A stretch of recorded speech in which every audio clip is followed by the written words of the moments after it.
Vamos lá que a gente tem muito assunto, né? Foram 500 páginas, né, que foram divulgadas ontem. Foi no minuto final do prazo, né, da PGR, para que a PGR realmente se pronunciasse a respeito da tentativa de golpe no nosso país. E o Procurador-Geral da República, Paulo Gonet, apresentou ao Supremo Tribunal Federal as alegações finais da ação penal contra o núcleo que inclui o ex-presidente Jair Bolsonaro sobre uma tentativa de golpe.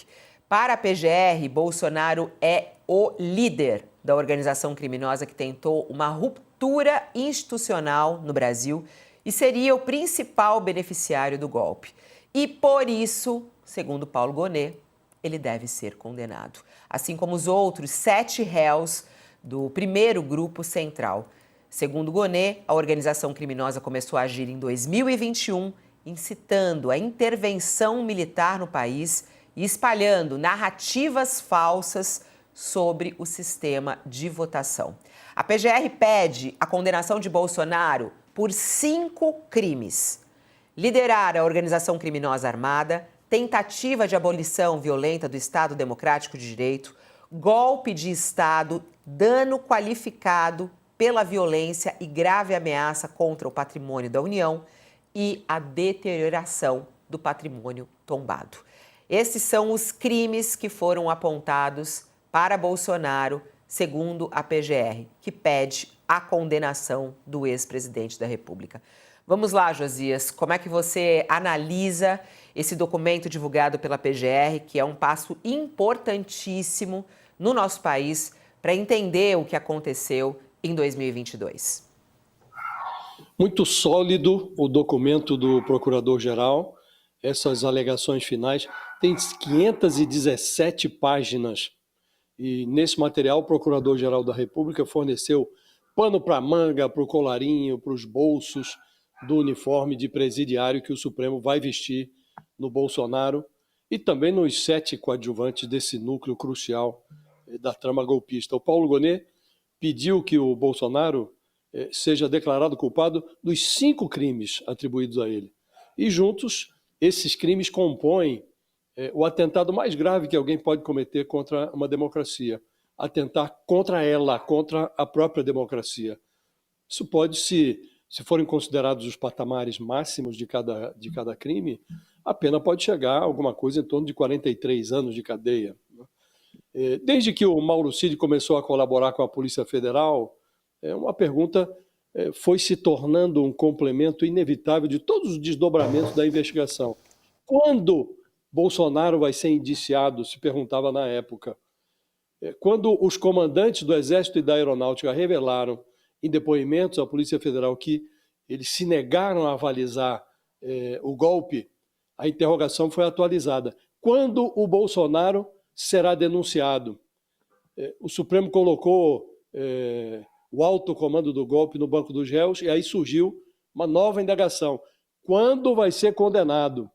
Depois dessas alegações finais da Procuradoria, Fabíola, a grande dúvida nacional agora é se o Bolsonaro vai fugir. Essa é a pergunta que todos estão se fazendo. Vai fugir o Bolsonaro? Nada é certo no mundo, exceto a certeza de que o Bolsonaro sempre dá errado. Quando se começou a duvidar do Bolsonaro, era porque não havia a menor dúvida. Hoje, o Bolsonaro mesmo sabe que ele é indefensável. Está roçando as grades. E aí pede ao Congresso que o anistie de um golpe que ele diz que nem tramou. Antes de ser condenado, já pede a anistia. Então, é preciso ver agora como vai se comportar o Bolsonaro diante dessa sua nova realidade. Ele é praticamente um presidiário, está prestes a ser declarado presidiário. Eu me lembro que em novembro de 2020, Fabíola, quando a Covid já tinha matado mais de 160 mil brasileiros, o Bolsonaro disse: todos nós vamos morrer um dia, tem que deixar de ser um país de maricas. Espera-se agora que ele receba esse título de presidiário como homem.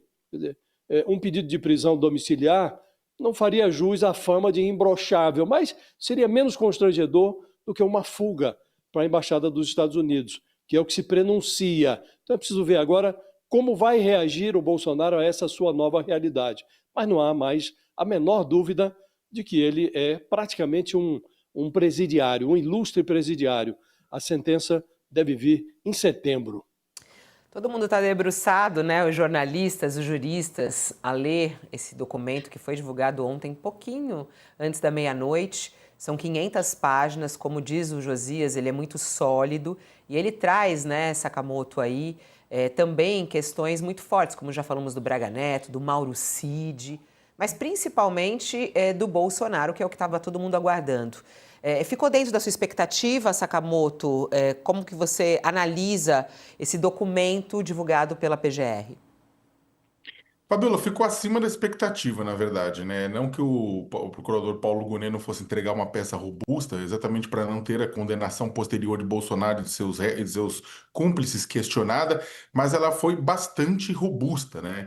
Ela aponta responsabilidades individuais nesse processo, ninguém está condenando ninguém por baseada, está deixando-se muito claro nesse processo inteiro que Jair Bolsonaro incitou um ataque do seu campo político contra o sistema eleitoral brasileiro, depois articulou uma tentativa de subverter o resultado das eleições, que ele foi o principal beneficiário disso e que todo o processo se inspirava e tinha como figura central o próprio Bolsonaro.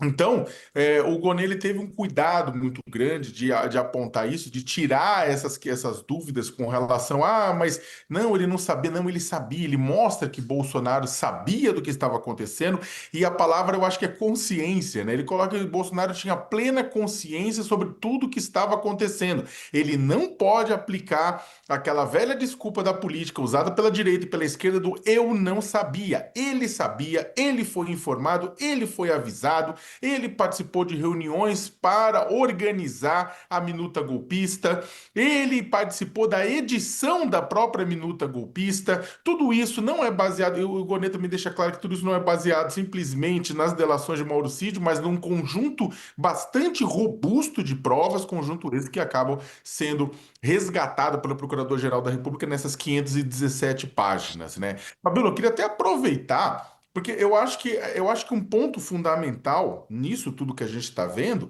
é que é o momento em que essa denúncia vem a público e vem de forma robusta, de forma dura, de forma implacável contra o ex-presidente Jair Bolsonaro. Ele vem naquele momento em que o presidente Donald Trump baixou tarifas de até 50% sobre produtos brasileiros, usando como justificativa, né, uma pressão indevida, uma pressão absurda, uma pressão esdrúxula sobre o Brasil, sobre uma democracia soberana, para livrar exatamente Bolsonaro desse julgamento. Né? Então, o que acontece? Ao apresentar essas alegações finais de forma robusta, de forma sólida, a Procuradoria-Geral da República, a PGR, dá uma banana para o tarifaço de Trump e pede cana pesada para Bolsonaro. Ou seja, não só a PGR ignora os ataques de Trump, ela nem citou, não há citação disso, né? São ataques ao sistema do judiciário, são os ataques ao STF e ao Brasil como um todo, né?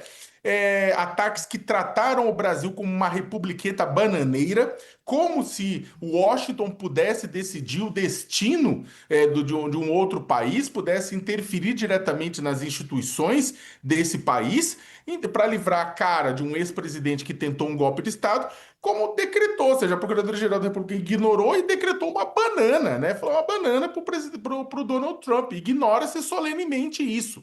Né? Ela retoma, ela explica de forma didática, inclusive sugiro para o presidente norte-americano ler, né? Pedir uma traduçãozinha e ler, porque está bastante didático de que por que o seu aliado Jair Bolsonaro pode pegar mais de 40 anos de chilindró, organização criminosa armada, tentativa de golpe de Estado, dissolução violenta do Estado Democrático de Direito, dano qualificado, deterioração do patrimônio tombado, como eu falei, mais de 40 anos de prisão.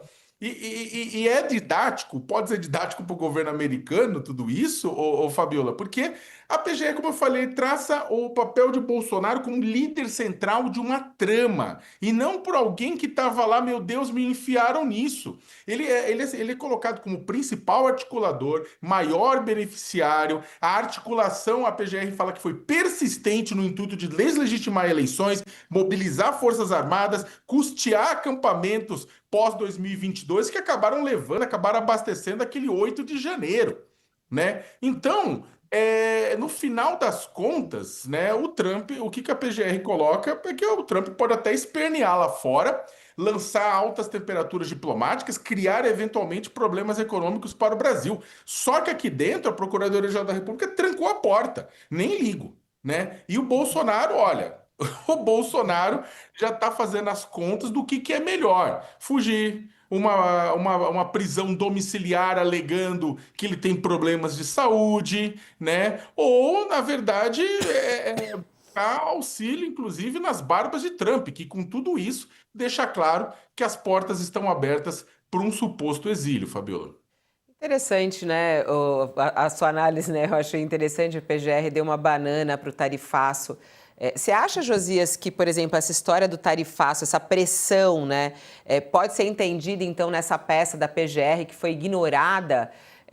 Porque, na verdade, eles já tinham até dito, né, que isso não ia ter pressão nenhuma para o judiciário brasileiro. Mas, de certa maneira, esse documento da PGR dá para ser entendido, sim, como uma resposta à carta de Trump, né, Josias? A carta do Trump, Fabiola, sobre a PGR, sobre o Supremo Tribunal Federal, não tem a menor incidência, né? Ninguém se sensibilizou com a carta do Donald Trump. Ao contrário, ela serviu até para que os ministros e o procurador-geral fossem tomados de brios, né? Olha, agora mesmo é que nós precisamos fazer o nosso serviço bem feito. E não havia nenhuma perspectiva de recuo dessas autoridades que estão cuidando do destino criminal do Bolsonaro em função dessa ameaça do Donald Trump, que é uma ameaça que não faz o menor sentido, né? E é muito curioso porque o próprio Bolsonaro impede que os seus algozes recuem, porque ele se revelou um golpista muito didático. E isso ficou muito claro nessas alegações finais do Paulo Gonet. Ele realça que o Bolsonaro providenciou as provas que agora o incriminam. Havia uma certa ilusão de invulnerabilidade. O Bolsonaro se considerava invulnerável. Isso fez com que ele que ele agisse com um certo descuido muito providencial. Ele foi deixando pelo caminho as provas que permitiram à Polícia Federal desnudá-lo e os seus cúmplices, né? Então, o Procurador-Geral anota lá nas alegações finais que todos os crimes apresentados na denúncia estão fundados em provas, muitas delas documentadas pela própria organização criminosa. Então, diz lá o Paulo Gonet que essa organização golpista, documentou a quase totalidade das ações que são descritas na denúncia por meio de gravações, manuscritos, arquivos digitais, planilhas, trocas de mensagens eletrônicas. Então, isso tornou, nas palavras do Procurador-Geral, muito perceptível a materialidade do crime. Então, o Bolsonaro providenciou as provas. Isso fez com que a Polícia Federal fosse muito além do que seria razoável se ficasse restrita à delação do Mauro Cid. Ela trouxe a denúncia e agora as alegações finais e para dentro do processo provas que tornaram o crime indubitável. Não há dúvida de que o crime foi cometido. E é uma curiosidade, Fabiola, é que o Procurador-Geral cita, inclusive, a entrevista que o Bolsonaro concedeu a nós aqui no UOL. E nessa entrevista ele admitiu, olha, recebi os comandantes militares, o ex-comandante do Exército e da Aeronáutica, discuti com eles alternativas. Vamos colocar, Josias? Tem esse Esse trecho. Achei muito legal. interessante a gente revisar o trecho. Vamos colocar esse trecho, porque no documento da PGR cita justamente essa entrevista do Bolsonaro aqui no UOL. Minha conversa com os comandantes sempre foi pacífica, nunca até num espírito de eu sou presidente e você é comandante. Mas havia um documento, o senhor expôs um documento a eles? Nunca existiu porque não estava assinado por ninguém. Foi conversado sobre sítio e defesa. Mas havia essa minuta. Daí apareceu a história da minuta. Uhum. Eu quero ter acesso à minuta para poder me defender. Como no punhal verde e amarelo, eu te mostrei aqui agora. O general Mara, me entender, tem algo para falar sobre isso aí. Isso aqui pode ser um roteiro de uma novela, de um filme, algo qualquer. Agora, por que a PF não ouviu o João Mário até hoje? Por ocasião da defesa, o advogado dele, aqui que eu tive presente lá, o advogado falou que isso é dele e não mostrou para ninguém. Ele reconhece a reunião, né? E isso foi considerado extremamente importante para a PGR, né, Josias? Sem nenhuma dúvida. Como é que você vai considerar razoável, Fabiola, que um presidente da República derrotado nas urnas considere normal chamar os comandantes das Forças Armadas para discutir outra alternativa que não fosse a passagem do cargo para o escolhido pelos eleitores? O Lula estava eleito, então não cabia ao Bolsonaro, que ainda estava sentado na poltrona de presidente, discutir estado de sítio, estado de defesa com comandantes militares. E isso não foi adiante. A intervenção no Tribunal Superior Eleitoral, a anulação da vitória do Lula e a permanência do derrotado no cargo de presidente, isso só não foi adiante porque 2 comandantes militares, o do Exército e da Aeronáutica, disseram não. Se negaram a avalizar essa tentativa de virada de mesa, tentativa de golpe. Então, Fabiola, diante de um cenário assim, como poderia a Procuradoria-Geral da República ou qualquer dos ministros envolvidos nesse julgamento no Supremo considerar razoável a tentativa de interferência na soberania do judiciário brasileiro, que é feita pelo Donald Trump, por meio dessa tarifa de 50% imposta às exportações brasileiras? Isso não seria concebível, não é razoável e nenhuma autoridade está considerando isso minimamente aceitável. Ao contrário, em manifestação do presidente do Supremo, essa hipótese foi refutada. O presidente da República deixou muito claro que não tem interferência. Vivemos numa democracia.